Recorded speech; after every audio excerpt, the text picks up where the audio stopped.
వాల్మీకము నుండి ఆయన వ్యక్తమై వెంకటాచల పర్వతము మీద తిరిగినప్పుడు ఆదివరాహమూర్తిగా అదే విష్ణు తేజస్సు వెంకటాచల పర్వతం మీద ఉన్నప్పుడు మొట్టమొదట దర్శనమైంది ఎవరికో తెలుసా అండి?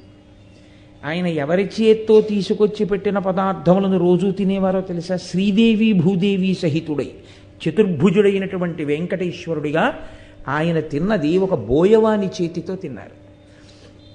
మీరు కావాలంటే స్కాందపురాణం పరిశీలనం చేయండి. వసువు అనబడేటటువంటి ఒక బోయవాడు ఒకానొకప్పుడు చామదుంపల పొలాన్ని సాగు చేస్తూ ఉండేవాడు. ఆయన చామదుంపలు వేసి ఆయన కుటీరం ఓ చెట్టు కింద ఉండేది, అంతే, ఓ చిన్న పందిరిలో ఉండేవాడు ఆయన. ఆయనకి భార్య కుమారులు. ఆయన రోజు కాసి ఆ చెట్టుకే మీరు ఇప్పుడంటే ఈ అలవాటు తప్పిపోయింది. పూర్వం కొయ్యతో చేసినటువంటి వెంకటేశ్వర స్వామి